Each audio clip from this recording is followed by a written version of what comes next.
soyez au Mali, en Afrique et dans le reste du monde, nous vous remercions chaque jour de votre constante fidélité à Chérifla TV, votre chaîne de proximité. Nous sommes le samedi 8 octobre 2016.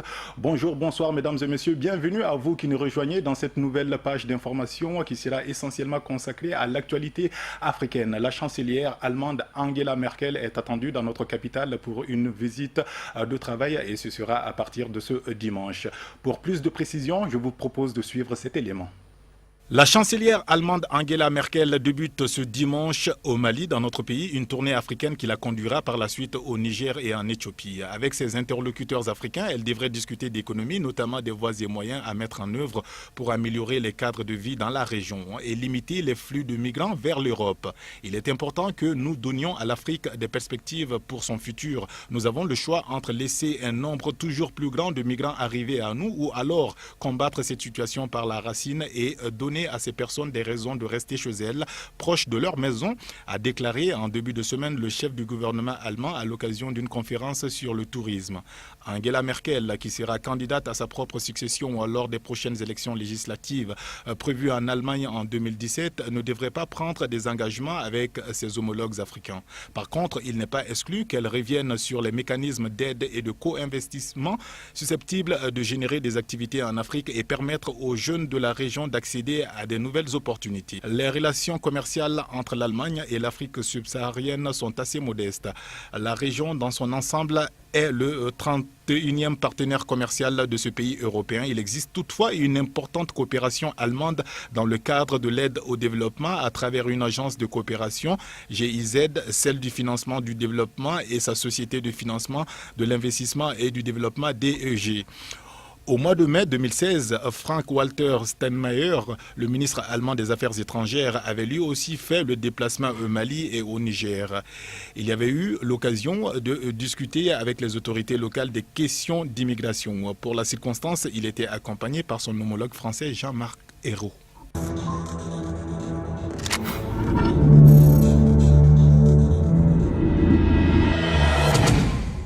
Ali Dangote a été reçu ce vendredi 7 octobre à l'Élysée par le président François Hollande. Le milliardaire nigérian et l'homme le plus riche d'Afrique faisait partie d'une délégation comptant une dizaine d'autres patrons qui comptent en Afrique, dont le Marocain Othman Benjeloun, président du groupe bancaire panafricain BMCE, Bank of Africa.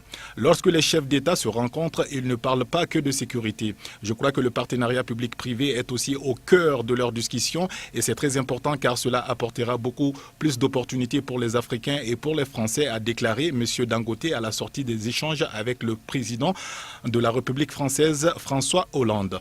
Cet événement s'est déroulé à quelques mois du prochain sommet Afrique-France qui se déroulera dans notre pays à Bamako. Vous avez des représentants des entreprises ivoiriennes, tunisiennes, marocaines et nigérianes qui viennent dire au président français « Nous apprécions cet effort où l'on va coproduire plus de croissance et plus d'emplois, aussi bien en France qu'en Afrique, en trouvant de nouveaux moyens de partage, a fait savoir Lionel Zinsou, patron de la Fondation Africa France et ancien Premier ministre du Bénin. Malgré ses liens historiques avec la France, le continent noir reste un modeste partenaire commercial pour l'Hexagone. Le volume des échanges de biens et services entre les deux parties était de 24 milliards de dollars en 2015. De plus, les entreprises françaises sont désormais concurrencées dans la région. Pour sa part, Dangote est parti à la conquête du marché de ciment et concurrence dans plusieurs pays africains des filiales du français Lafarge qui a finalisé sa fusion avec le Suisse Holcim pour former le leader des matériaux de construction dans le monde. Après le Doing Business with Africa, les États-Unis, les rencontres Chine-Africa et Japon-Afrique, cette réunion entre François Hollande et les dirigeants de groupes leaders en Afrique avait des allures d'un mini-sommet des affaires Afrique-France.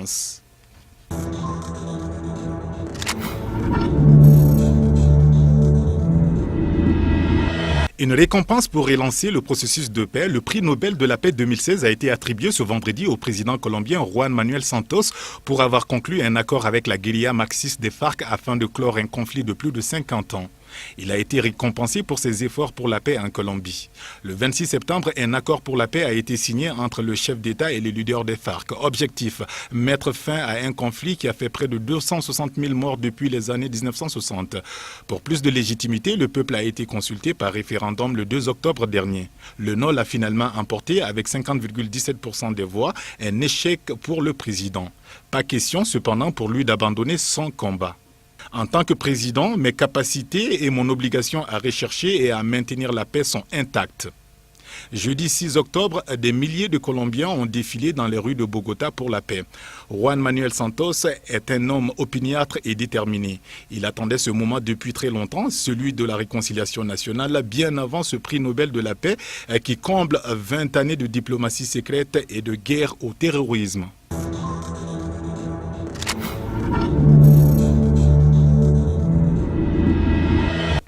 Les islamistes marocains à la tête du gouvernement depuis 2011 sont en passe de remporter les élections législatives du vendredi 7 octobre pour une deuxième mandature de 5 ans.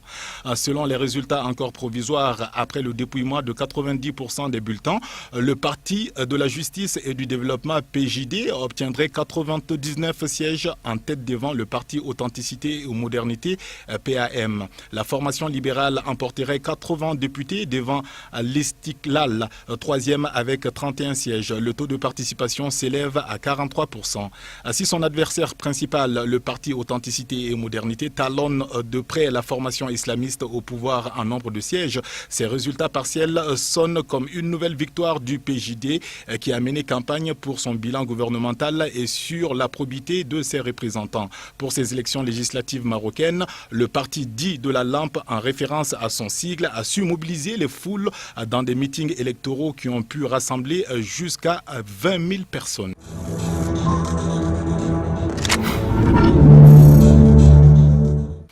Au Burundi, le pouvoir est engagé dans une terrible répression depuis le début de la crise qu'il traverse depuis avril 2015, caractérisée par des exécutions extrajudiciaires, tortures, des centaines de disparitions forcées et des milliers de prisonniers politiques.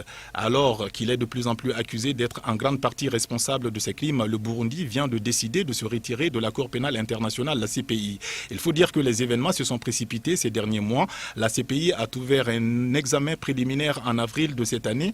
Il y a quelques jours, le Comité des Nations Unies contre la torture a sorti un rapport des plus accablants et dans la foulée, le Conseil des droits de l'homme et de l'ONU a décidé de créer une commission internationale d'enquête sur les exactions commises au Burundi. Pour la première fois, c'est le cœur du système au pouvoir au Burundi qui est dans le viseur. Après 2 mois d'enquête au Burundi, des experts de l'ONU ont établi une liste de 12 personnalités considérées comme responsables des graves crimes commis en toute impunité à travers le pays et qui pourraient relever de la CPI.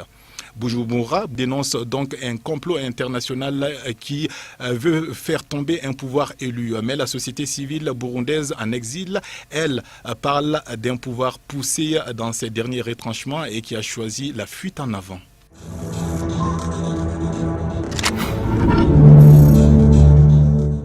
En Afrique du Sud, la contestation étudiante s'intensifie. Plusieurs grandes facultés du pays sont toujours fermées. Johannesburg, Pretoria, Le Cap, les manifestations ont commencé il y a près de 3 semaines après l'annonce par le gouvernement d'une augmentation des frais universitaires pour la rentrée 2017. Dans certaines facultés, les étudiants ont bloqué les cours. Ils demandent une éducation gratuite pour tous et rappelle qu'il s'agit d'une promesse de l'ANC quand le parti est arrivé au pouvoir. Selon les enseignants, aujourd'hui, plus de 50% des étudiants de WITS sont des étudiants noirs venant de milieux modestes. Les étudiants qui ont déjà manifesté l'année dernière contre une hausse des frais universitaires ne veulent plus faire une concession. Ils promettent de bloquer à nouveau les cours lundi 10 octobre prochain jusqu'à ce qu'ils obtiennent gain de cause.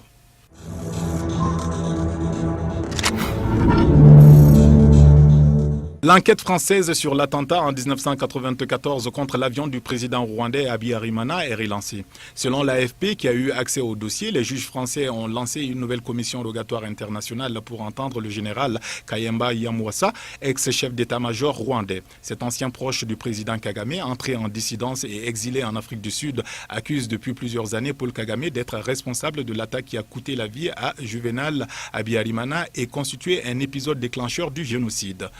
L'enquête française sur l'attentat contre l'avion du président Abiy Ahmed, une première fois close à l'été 2014 puis rouverte 3 mois plus tard, avait été une nouvelle fois clôturée sans avancée majeure en janvier dernier.